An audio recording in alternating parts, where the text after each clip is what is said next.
Conference will now be recorded. Okay, my friends, let us get started let us get started with concluding the third part of our three-part series about the miracle of Jewish survival, and it's about Israel, the land of Israel. Yes. I received these emails, and I know how to go online and listen to your classes Tuesday. But I deleted But then you don't get lunch. emails, and I went on YouTube, tried to search for you, but you on YouTube you have classes 2 years old, 1 year old, but not the latest. Oh, that's not that. That's incorrect. It's all there. It's all there. Yeah. Not so much on the Beth website. There might be a link over there, but you can subscribe, and that way, when I post something, you'll get an email about it. On YouTube, once you go to one of my things, you can subscribe. I've got an incredible amount of subscribers. You might be like the 10th person.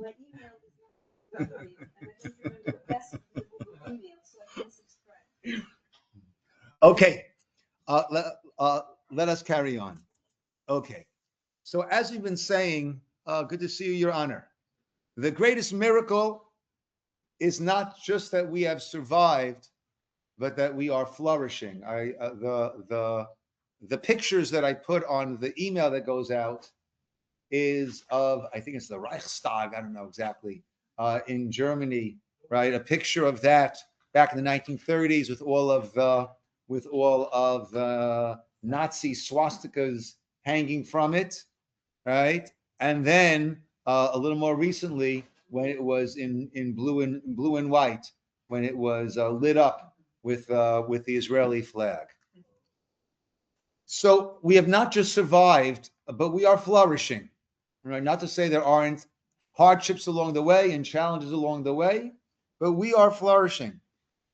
And as we mentioned before, the creation of the state of Israel, of the modern state of Israel, I should say in 1948, right? So that we have survived the thousands of years praying towards Jerusalem, praying about Jerusalem, hoping for Jerusalem. Every tefillah, every amidah mentions Jerusalem.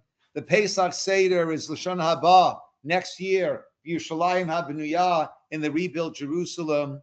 And after thousands of years, to come back to our homeland, that is really astonishing. We mentioned that the Vatican had issues, had challenges in their mind, in their view of the world, accepting the state of Israel, because that was not the turn that history was supposed to take.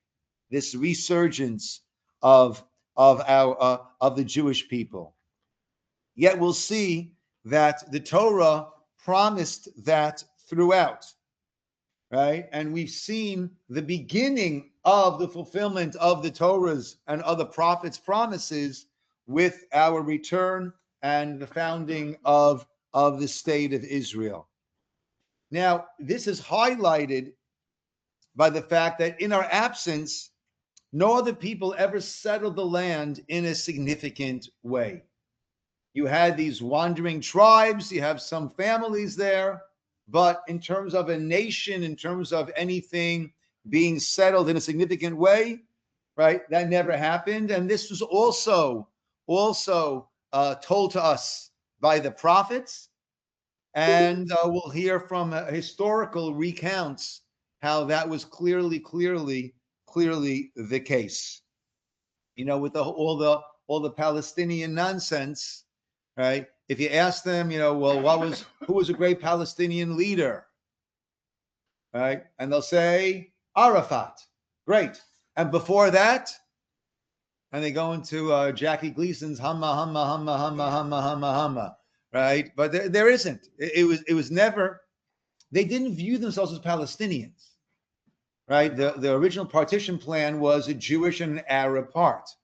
They were never viewed as Palestinians. And I'm sorry? Yeah. It's the Russians. Right? A KGB invention, and that we're still suffering from. And in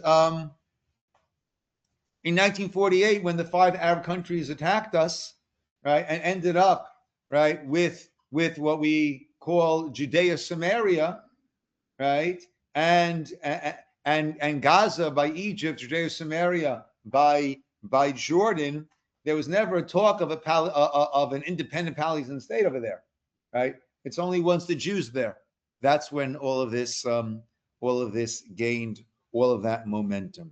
Moreover, nowadays they don't call Arabs living in Israel Palestinians, but they're real. If you call Palestinians, they're real Palestinians. They live on their own land, and they don't. No. Wait, well, Arabs, there are 2 million Arabs living in Israel, right, on that land that they call Palestine. right. They don't call them Palestinians. Who's they? The rest of the world. Yeah. That's Yeah, kind of but funny. they do see themselves as Palestinians. Israeli Arabs, it depends on They won't tell you this, different but among polls. themselves, different polls. No, they do. Could be. I mean, some of them are happy to be with us and they understand that they're better off than any other Muslim Yeah. in any other country. But when Judgment Day comes, they will be Palestinians and they will take arms against us. But the rest of Yeah. the world don't call them Palestinians. Okay, so let's go to source number 1, which is in Devarim, right? And as you said, right, this says our return to the land is something that has been integral to all of our teachings. In Devarim, the end of Devarim, this is chapter 30, towards the very end, the Shavish Melekach et Shavutcha. The verse they are talking about that if we do not follow the laws of Hashem, we will be sent into exile. But then the Shavish Melekach et Shavutcha, God will return you from your captivity. V'richamcha, and have compassion on you. V'shav v'kibetzcha, he'll gather you mikol ha'amim, from all the nations that God has scattered you out to. If your scattered ones will be at the edges of the heavens, from there you will be gathered, from there you will be brought. And God will bring you el haaretz, to the land, asher yarshu avotecha, that your fathers had inherited it, v'yirishta, and you shall inherit it, v'yitivcha v'yirbivcha v'yirbecha me'avotecha, and make you more prosperous and numerous than your forefathers. So those of you who follow on the Shabbos morning davening, when we say the tefillah in English, we quote this pasuk. The English in the Art Scroll RCA Ciner says the land which your fathers occupied, and you shall occupy it. And I've changed that because that's become a very politicized term, but that's not actually the meaning of a Yerishta, is to inherit it. And that was given as a Yerusha, as a heritage to our fathers, and we then got it from them. Famously, it's pointed out, it says the first words of source number 1 in Hebrew, Vishav Hashem Elokecha. Now, if I'm right, which we translate, God will return you from your captivity. But actually, if I'm returning someone else, then the term is Veheshiv. I bring you back. Vishav is I will return. And therefore, there is this double meaning here, as Rashi brings there on the Chumash, that Hashem is saying, when you're in exile, I'm in exile. I'm there with you. And when you return, that's when I will return. So that is black and white in our holy Torah. Hello, Cheryl. Good to see you. The Navi Yirmiyahu, we'll see from many of the prophets all along, the Navi Yirmiyahu speaks about Koma Hashem. This is what Hashem says. Ranu liYaakov simcha v'tzahalu b'rosh hagoyim hashmiu halalu v'imru hosha Hashem et amcha et sheretz Yisrael. Sing with joy, Jacob. Exult on the peaks of the nations. Announce, praise, and say, O Lord, help your people, the remnant of Israel. Behold, I will bring them from the land to the north, the kibatztim mi'arkatei aretz, and gather them from the uttermost ends of the earth.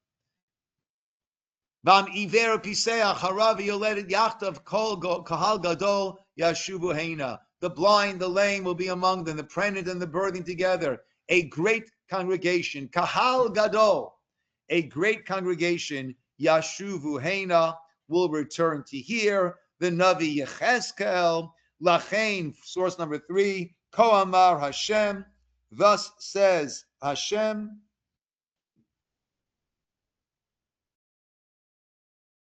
Hashem Elokim, Vikibasti etchem, I will gather you min ha'amim, from amongst the nations. Va'asafti etchem, I'll gather you min ha'ratzot, from the lands Asher nafsotam behem, that you've been spread to.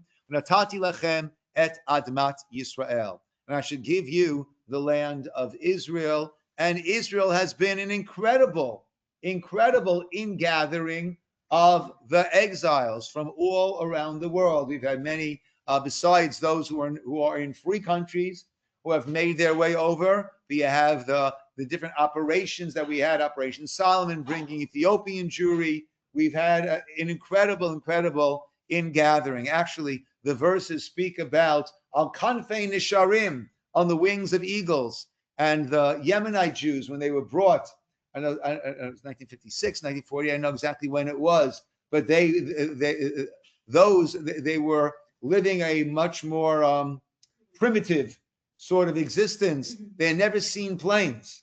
And when the planes set down in the desert to gather them, for them, this was literally the kanfei nisharim. These were the wings of eagles. And in order to fit everyone, they'd taken a lot of the seats there. And the story that I heard was it got cold. They started to make some fires in the plane to warm up a little bit, and then they were advised that might not be the best way to stay warm on the plane, right? But literally, Kanfei Nisharim, this ingathering of the exiles. Also, the Russian refuseniks. Yeah. And they say they changed the population dynamic, that probably When the gates of the Israelis will never be the majority. I mean, That's not true. There's only 25% Russian-speaking Jews in Israel. no, she's saying with the Russian Jews, so that helps to ensure the Jewish majority. Yeah. Okay. Now, when we left Mitzrayim, Egypt, we were told that we would be brought to a land that was Zavat, Chalav, Udavash, flowing with milk and honey. And how do you, I know it's a metaphor, but. Okay, so let's hear, right? And throughout ancient history, the land of Israel was a very bountiful land that had tremendous prosperity and growth.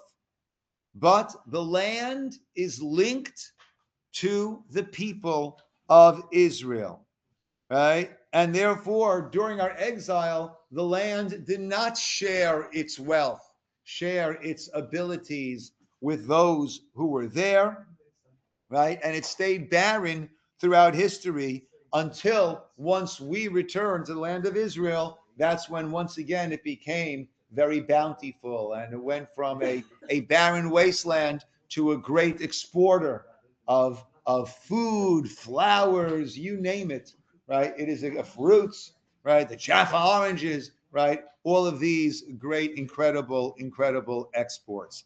And that also is right here. Let's see the sources. So the Eretz of Chalav and Vash, Ali, you asked about, right? So that's source number 4 in Shemot. El Eretz Tova Rechava, to a great spacious land. Eretz Zavat Chalav Udvash, a land that was flowing with milk and honey. You know, it's interesting that, the joke used to be maybe a little less milk and honey. How about a little bit of oil, right? That's what we used to say during the 1970s and 1980s, right? But that's true.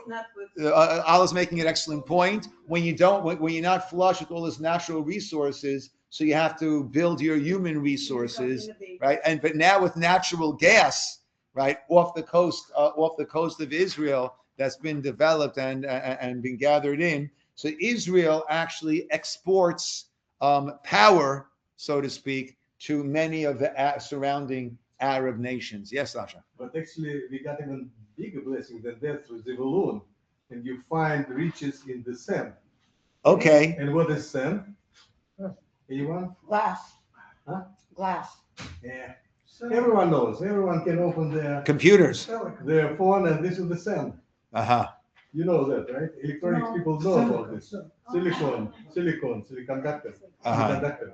Uh-huh. Because it's only, and it's developed for the last, 60 years, 60 years. And silicon can be get from the sand. And the only reason silicon really went up because it was relatively cheap to get this silicon semiconductor and then transistors and chips and then on top more chips and then the whole IBM bigger Nice. in small chip and you need to put it programming in it and this is Israel.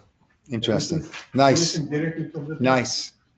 So Allah asks, what does that mean flowing with milk and honey? So take a look at number 5, the Talmud Bavli. The promise was fulfilled. Rabbi Yisroel traveled to Bnei Brak. Ra'a izim, he saw goats. She'ochlot tachat teinim, eating under the fig trees. By a dvash notef min hateinim, and there was honey that was dripping from the figs. The chalav and milk mitaftef min ha'izim that was flowing from the goats. Umit arvim zeh bazeh, and they got mixed together. And it's interesting when we speak about honey. Biblical honey is not bees honey, right? It is date honey, right? Huh? Well, yes, yes, but both. When you go to Israel, and you go to Machane Yehuda, and you buy a container of fresh figs, what do you have on the bottom over there? You have it's filled with this syrup, this honey-like substance, right? I don't know if one is more, It's the oozing from sweet fruits, which you have from dates. You have from nowadays. I don't think we make fig honey. We make date honey, but I don't think it's necessarily one more than the other. Okay, so that was how it was meant to be, and going back into history, that's how it was. If you go to Josephus, number 6. For the whole area is excellent for crops or pasture, rich in trees of every kind, so that by its fertility it invites even those least inclined to work on the land. In fact, every inch of it has been cultivated by the inhabitants, and not a parcel goes to waste. It is thickly covered in towns, and thanks to the natural abundance of the soil, the many villages are so densely populated that the smallest has more than 15,000 inhabitants. This is the historical record. Number 7, discovering the biblical world, the abundance of the land, from H.T. Frank. In biblical times, the Upper Galilee was heavily forested. The southern plateau of the Samaria is mountainous, and into the biblical period, the steep hills and valleys were heavily forested. The area became famous for its crops. The soil of southern Samaria, among the most fertile in the land, produced beautiful harvests of grains in the valleys, and the denuded terraced hillsides became renowned for their olives. The fertility of Judea's soil, particularly at its highest elevation around the ancient capital, Hebron, is so striking that the Bible speaks of it as the land of milk and honey. The reference is not to cows and bees, but to the nectar of grapes and to other crops which flourished in abundance. Common era, Herod the Great had built his wonderful artificial harbor at Caesarea. The area became an economic asset and was famous, as it still is, for its orange groves. So that's how it was. So does this imply that halal, just like kvash, is not from an animal? No, I think chalav is. They didn't have oat or almond or milk. No, but he's. Oat milk was not yet in vogue. But he says it's not a reference to cows and bees, which makes it sound like just like kvash is not a reference to bees. The implication is that halal is not a reference to. Okay, I'm not going to make a diuk from H.T. Frank. I'm not going to make a diuk from H.T. Frank, Steve. We'll say that for our Gemara class in the morning, okay? Yeah. It says goats. Milk. Yeah. Go from goats. Yeah. Yeah. No, milk could be coconut milk. There you go. It could be. I don't know if Israel is known for its coconut milk. It's not Africa. Yeah. Yeah. Okay. However, that was as long as we were meant to be in the land, right? But as we saw the first source, which is from Devarim, that we will be in exile and then return, we also have sources of what will be during the exile. And this is the end of Vayikra, what we call the Tochacha, in the Parsha Bechukotai. V'hashimoti, Ani et haaretz. V'shamu aleha oivechem hayoshvim ba, v'ayta artzechem shemama, v'arechem yiyu chareva. So devastated will I leave the land that your enemies who live there will be astonished. Your land will remain desolate, and your cities in ruins. And at first, this seems to be deepening the tochacha, the curse, the horrific state. However, Ramban comments over there. As you flip your pages to source number 9. What it says over here, that your enemies will be astounded by the desolation. He besorah tova. This is what we would call the silver lining, right? This is besorah tova. This is wonderful news. Mivaseret b'chol hagluyot she'ein artzeinu b'chol hagaluyot. And this has proclaiming that that during all of our exiles, she'ein artzeinu mekabelet et oivenu, our land will not accept our enemies. The gamzer raya gedola, and this is a great proof. V'havtacha lanu, and an assurance, a guarantee. Ki lo timsa b'chol ha'yishuv eretz asher hi tova rechava. You cannot find such a good and large land which is always lived in, and yet it is as ruined as it is today. This is Ramban writing 12th century. Ramban, yes. I think that Mark Twain. We're going to come to Mark Twain soon. Oh.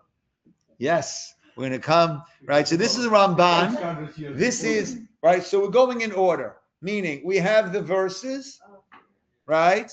And then we're going to have, right, how it's understood by the commentators.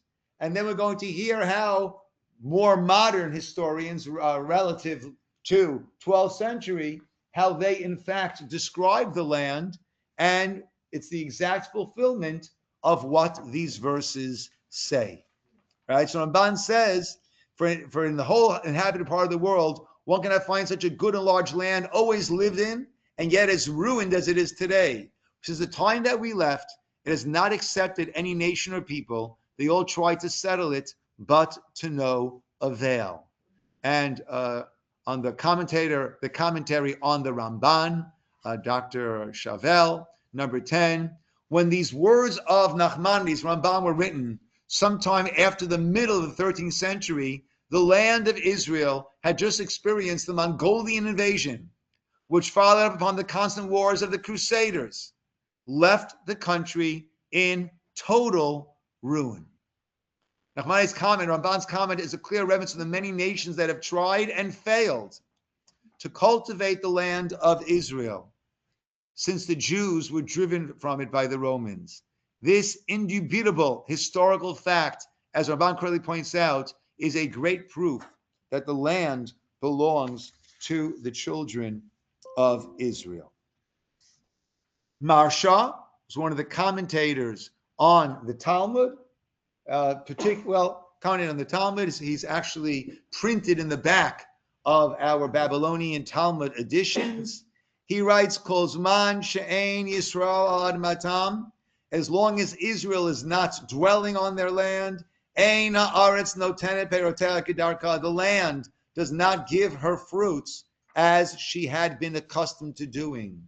Aval kishetachzor litain perotea zeu kates megula.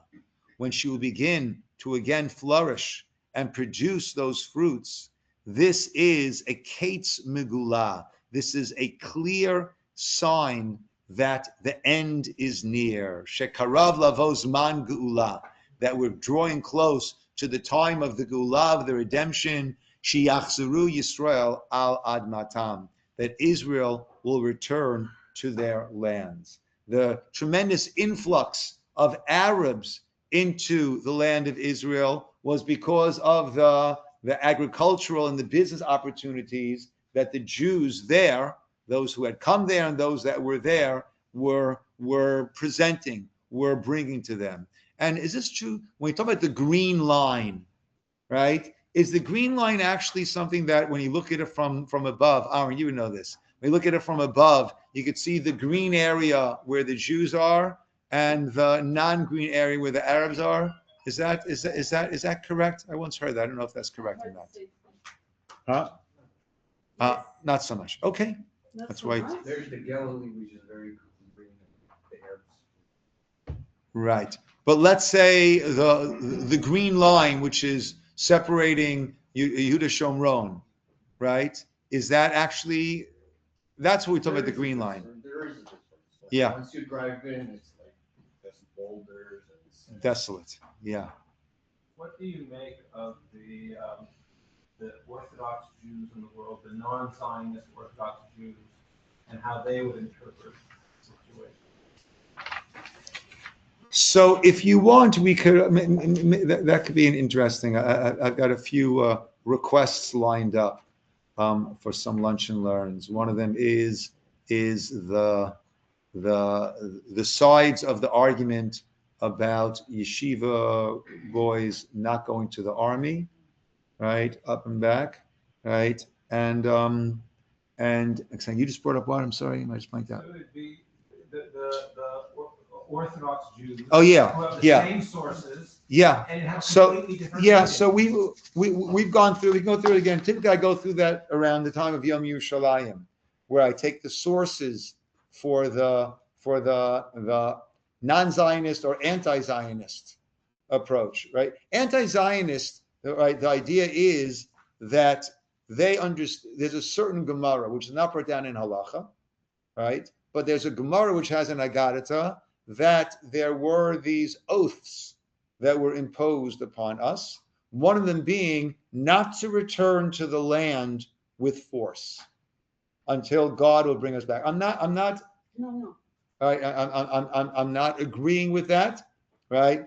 And there are many responses to that. Meaning, there was also an oath put on the nations that they would not subjugate us too harshly. Now, however one will decide to define subjugating too harshly, the Holocaust, right, passes that test, right? So therefore, right, if they're not keeping theirs, right, do we need to keep ours, right? And is it against the will of the nations if the UN, all these Balfour Declaration and the UN partition plan, is that going against the nations? That wasn't by violence either. That wasn't by violence. Exactly. So but we have gone through, and we can go through again.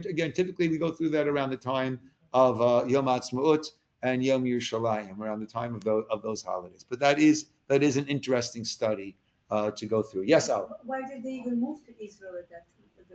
Those Orthodox Jews who don't accept Israel, the right of Israel. Why did they even move there? Okay. They believe that this is Artseinu HaKadosha, our holy land, but they're not accepting the state and that which it imposes upon them. It's somewhat. Yeah, but not in such Orthodox Jews who did not. It's somewhat twisted. Okay. Here is Cheryl's Mark Twain, number 12. Cheryl, why don't you read Mark Twain for us, please? This is a big paragraph. You can handle it, Cheryl. I've got full confidence in you. We traversed some miles of desolate country whose soil is rich enough but is given wholly to weeds, a silent, mournful expanse. A desolation is here that is not even imagination can grace with the whole pomp of life and action. We reached Tabor safely. We never saw a human being on the whole route. We pressed on toward the goal of our crusade, renowned Jerusalem. The further we went, the hotter the sun got, and the more rocky and bare, repulsive and dreary the landscape became. There was hardly a tree or a shrub anywhere. Even the olives and the cactus, those vast friends of a worthless soil, had almost deserted the country. No landscape exists that is more tiresome to the eye than that which bounds the approaches to Jerusalem. Jerusalem is mournful, dreary, lifeless. I would not desire to live there. It is hopeless, dreary, heartbroken. Palestine sits in sackcloth and ashes. Over it broods the spell of a curse that has withered its fields and bettered its energies. Palestine is desolate and unlovely. And why should it be otherwise? Can the curse of the deity beatify a land? Palestine is no more of this day world. Right? It's not part. In other words, it's governed not by the normal parameters and dictates of a work-day world. Here was this land of incredible bounty, and then we leave a land of incredible desolation. This is not part of this work-day world. Yes. Well, but the other thing he says is that Israel is such an amazing nation. I mean, Yeah. people. Yeah. There's no With other, one arm tied behind their back, as he put it. Yeah. No other people can. Yeah. Oh, that's what you're referring to. The Babylonians have come and gone and disappeared in the dust of history, right? There's nothing more lasting, right, than the Jew. What is the key to his mortality? Yeah. And interestingly enough, he was no great Jew lover. Really? He Correct. was not. He was not. Really? Wait, Mark Yeah. Twain wasn't? But he was. Apparently he wasn't a very anti-Semitic? religious man Yeah. either. He was, Really? Yeah. No. Yeah. Oh. Okay. It's an accurate account of how it was.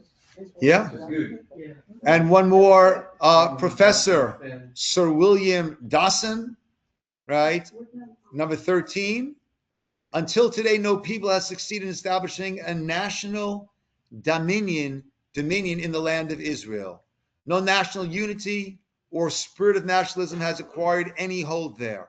The mixed multitude of itinerant tribes that managed to settle there did so on lease as temporary residents. It seems that they await the return of the permanent residents of the land. And all the nations that were there, right? Some of them for hundreds of years. Turkey, the Ottoman Empire was there for 400 years, but Istanbul was their place. And actually, I had read that they ravaged the Galilee area in order to get the wood to use for their they had a very enterprising railroad plan that they put in place, and it was the wood. Yeah, no, not in Israel, right? But this was a place to ravage, right? Rome was there, right? The Romans, but this was a backyard for them, right? It's never been the place for any other people where Jerusalem is the capital and this is their land. It's never been that for any other group besides us. And then we look towards the what will be. And that is, it was incredibly fertile, incredibly desolate. And then once again, the Navi Yeshayahu, Isaiah, Eftach al Shafayim Na'arot, Uvetoch Bikot Mayanot. I'll open up rivers on the bare heights, fountains in the broad valleys. Bamidbar, attained Bamidbar, in the desert, there will be Eresh Shita V'Adas Ve'et Shemen Asim. There will be cedars, acacia trees, myrtles, and pines that I will place there. Laman Yir'u V'Yedu. By doing this, God says, the Navi says, the prophet says in the name of God, in order that you will see, V'Yedu, and you will know, V'Yasimu, and you will pay heed, okay? Vayaskilu, Yachtav, and understand together. Ki Yad Hashem Asata Zot. It is the hand of God that has done this. the Kadosh Yisroel Bira'ah. It is the Holy One of Israel that has created this. And as we always sing at weddings, Koma Hashem, Od Yishama. Once again, it will be heard, right? Makom Hazeh, Asher Atem Omrim, in this place that you're saying, Charevhu me'ein Adam, that it is desolate from any people, ume'ein behema, from any animals, Bi'are Yehuda, O bechutzot, Yerushalayim, in the cities of Judah, in the streets of Jerusalem, that now are hanishamot me'ein Adam, u'me'ein Yoshev, u'me'ein behema, that now are so desolate from any animals or people or inhabitants. What will Odi Shama? Odi Shama means we once again will hear. What will we hear? Kol sason v'kol simcha, kol chatan v'kol kala. The sounds of rejoicing, the sounds of happiness, the sounds of the chatan, of the groom, the kol kala, the sounds of the bride. Kol omrim, the sounds of those saying, Hodu et Hashem tzvakot, ki tov Hashem, ki liolam chasdo. Give thanks to the God of hosts, because he is good, because his kindness is eternal. Mevi'im todah beit Hashem, bringing thanksgiving offerings to the house of Hashem. Ki ashiv et shvut haaretz k'barishona amar Hashem, because I will bring back the captivity of the land, k'barishona, as it was at first, amar Hashem. We have been a nation of incredible survival. To me, the greatest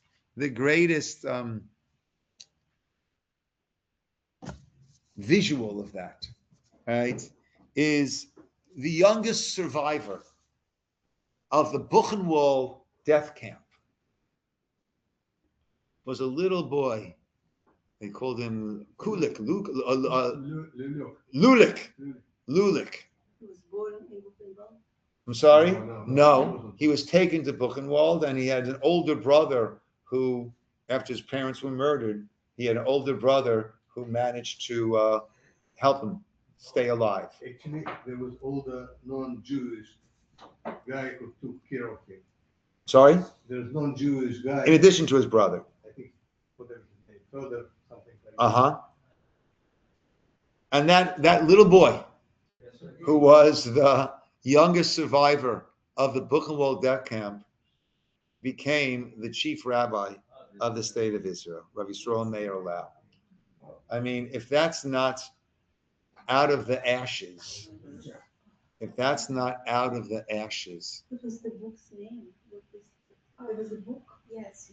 I have it in English, believe, if you'd like to borrow it. It's in the library here. I don't know if it's, I have one at home. Okay. I'm not sure if it's library here. But yeah, Out of the Ashes. And it really is incredible. Actually, when he, I'm sorry? Yeah. Yeah, I met it. Yeah. When at first he was vying for the position or applying for the position to be the chief rabbi of Netanya, I think it was. And there was a very influential person, completely secular, right, in Netanya, and who was a survivor. And he said, this is the man who has got to become the chief rabbi of Netanya and eventually the chief rabbi of Israel. And yeah, that is to me the greatest example of this vitality and the Yad Hashem, the hand of Hashem that is in there. You know, Zionism, with all the talk that we, yes, Sean. You know, with all the talk, you know, Zionism, this, right? That is the fulfillment of a dream, right? That went on for thousands of years, and we of this generation have the fortune and the gift that for us it's a reality. It's just a plain ride away, and it really is something to treasure and not to take for granted. Not to take it for granted. Yes, Joe. So Gaza, before this war started, were they farming? Were they successful? Were they growing things? So Gaza, well, Israel. When we were in Gaza, there were different areas there where Israel had settlements there. One was called Gush Katif. Gush is a block when typically we'd set up 4 different settlements together in order to have a little bit of protection. There was Gush Katif, Nitzarim, Neve Dikalim, I forget the 4th one, and it was a beautiful, beautiful, beautiful place to go. And Natalie and I used to go there when the kids were young. It was a place to go. You could rent a little house there. There was a beautiful, beautiful place. The beaches there were stunning. Actually, there was one day that I took care of the kids by the pool, and Natalie took the car and went to the beach to have a little time just to decompress on her own as I took care of the little ones. And her car got stuck in the sand there, and a group of Arabs came and they helped her. One of them got behind the wheel, the other ones lifted the car. Right, that was before there was peace. That was before peace. Yeah, ever since we had the peace accord, it's been a little bit different. But before there was peace, Israelis would go into Gaza, do a lot of shopping, and vice versa. But that was before we had peace. Yeah, but it was a beautiful area there. Now, one of the things they had there were these greenhouses, these fantastic greenhouses where they would have the Gush Katif lettuce, which was bug free, which was a real mitzvah, a real special thing to have. And when Israel left, when we pulled ourselves out of Gaza, so the agreement was that we would leave those greenhouses so that our Palestinian brothers would have a nice parnasah, a nice means of a livelihood. And within hours, it was all destroyed and ripped apart. Yeah. But Gaza they do grow some things there also. Yeah. That's what I wondered. Yeah. I mean, after that whole thing and we withdrew, what has it been like since that time? Not that much, because they've they've needed the aid trucks even before October 7th. But in some documentaries, especially some that Rabbi Fisher had included in some of his Sunday classes, show that there are Arab, or Gazan herders and everything, and that they would trade like goat keepers and who had herds of goats, and they could graze, and so they must have grown something for the goats. And then they did other things too, like It's fascinating. Underground construction industry. that there is. It's fascinating to hear every time how Jews, we did this for the world, we did this for the world, this and this. How come they treated us like this? And everyone forgets simple biblical first story, Cain and Abel. Okay. What was? It's a mystery. 2 people, the whole world. The only things at that time, Hashem take a preference of Abel. Yeah. And this jealousy. Yeah. Okay. So basically, when we bringing this good things like this, is exactly, hey, you just show that Hashem prefer you, but we will kill you for this. Yeah. And just people don't understand it. Basically, like And people don't like to. Yeah. It's fascinating. All right, my friends. Yasher koach, everybody. Thanks, We'll Rabbi. call it over here.